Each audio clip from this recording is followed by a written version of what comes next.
শুভ সকাল। আজ 2025 সালের পঞ্চম দিন। পৌষের ঘন কুয়াশায় ঢাকা শীতের সকালে শুভেচ্ছা। ধেয়ে আসছে খুলনা সহ সারা দেশে শক্তিশালী শৈত্যপ্রবাহ। ইতিমধ্যে কনকনে শীতে চেপে ধরেছে জনপদ। চলতি বছরে এটি হতে পারে একমাত্র বড় শৈত্যপ্রবাহ, যেখানে সর্বনিম্ন তাপমাত্রা 6 ডিগ্রি সেলসিয়াস পর্যন্ত নেমে যেতে পারে। যদিও আবহাওয়াবিদদের তথ্যমতে এর সম্ভাব্য তারিখ 10 জানুয়ারি হতে 15 জানুয়ারি থাকলেও আজ থেকে গত 2 দিন ধরে এর প্রভাব পড়তে দেখা গেছে। তবে আজ শৈত্যপ্রবাহের প্রভাব বেশি লক্ষণীয়। আজ রাত হতেই স্থির কুয়াশা বেল্ট বৃদ্ধি পেয়েছে, গড় তাপমাত্রা কিছুটা হ্রাস পেয়েছে। আজ ভোরে খুলনার তাপমাত্রা 10 থেকে 14 ডিগ্রি সেলসিয়াস ওঠানামা করতে দেখা গেছে, যা গত দিনের চেয়েও 60 ডিগ্রি কম। বাংলাদেশে সাধারণত ডিসেম্বর থেকে ফেব্রুয়ারি মাসে শীত পড়ে। এ সময় হিমালয়ের পাদদেশ থেকে ঠান্ডা বাতাস উত্তর ও উত্তর পশ্চিম দিক দিয়ে বাংলাদেশে প্রবেশ করে, ফলে তাপমাত্রা স্বাভাবিকের তুলনায় কমে যায়, শীত অনুভূত হয়। এই তাপমাত্রা কমতে কমতে নির্দিষ্ট মাত্রায় পৌঁছায়, অর্থাৎ 10 ডিগ্রি নিচে নেমে আসে, তখন আমরা তাকে শৈত্যপ্রবাহ বলি। তাপমাত্রা ভেদে শৈত্যপ্রবাহকে 4টি ভাগে ভাগ করেছে আবহাওয়াবিদগণ। তাপমাত্রা যদি 8 থেকে 10 ডিগ্রি সেলসিয়াস হয় তবে সেটাকে ধরা হয় মৃত শৈত্যপ্রবাহ। এর চেয়ে কম 6 থেকে 8 ডিগ্রি সেলসিয়াসে নামলে হয় মাঝারি শৈত্যপ্রবাহ, আর 4 থেকে 6 ডিগ্রি সেলসিয়াস হলে সেটাকে তীব্র শৈত্যপ্রবাহ ধরা হয়। এছাড়া তাপমাত্রা 4 ডিগ্রি সেলসিয়াসের নিচে নেমে গেলে সেটা হয় অতি তীব্র শৈত্যপ্রবাহ।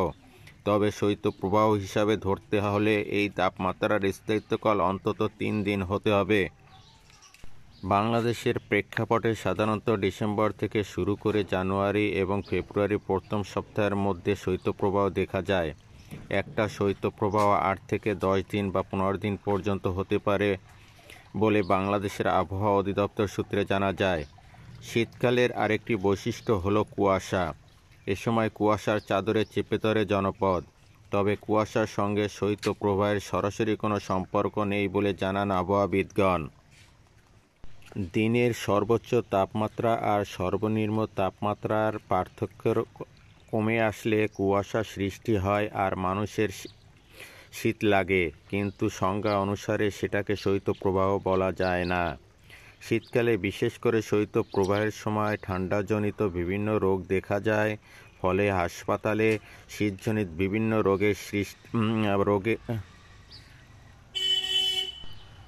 বিভিন্ন রোগ নিয়ে ভর্তি রোগীর সংখ্যা দিন দিন বাড়তে থাকে। এ সময় হাসপাতাল কর্তৃপক্ষ, স্বাস্থ্যসেবী ও চিকিৎসকরা হিমশিম খেয়ে যায়। এ রোগীর মধ্যে বেশিরভাগই থাকে বয়স্ক আর শিশু। এ সময় শীতের কারণে কিছু কিছু মৃত্যুর ঘটনাও ঘটতে ইতিমধ্যে দেখা গেছে।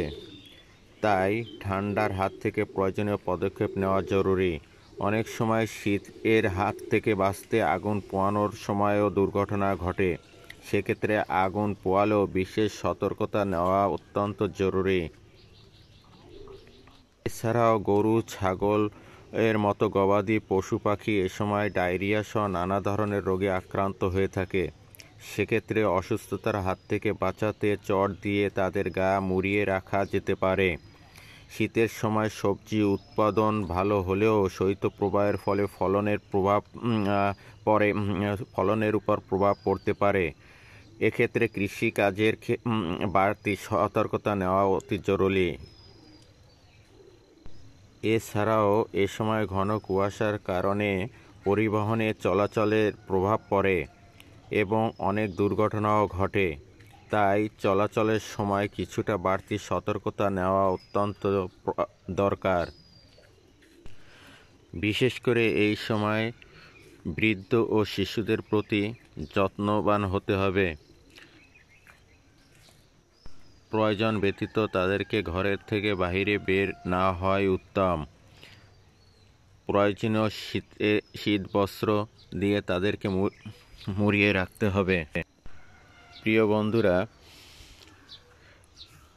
এই ঘন কুয়াশা ও শৈত্যপ্রবাহের আগমনে পূর্বাভাসের পূর্বেই আমাদের সকল প্রস্তুতি নেওয়া অত্যন্ত জরুরি। তাই আপনার পরিবারের সদস্যদের প্রতি খেয়াল রাখবেন, প্রয়োজনীয় গরম পোশাক সংগ্রহ করবেন। সবার জন্য রইল শুভকামনা। আগামী দিন সবার জন্য বয়ে আনুক মঙ্গল ও শান্তিময়। ভিডিওটি ভালো লাগলে শেয়ার করে বন্ধুদের মাঝে ছড়িয়ে দিবেন। সবাই ভালো থাকবেন, সুস্থ থাকবেন। আল্লাহ হাফেজ।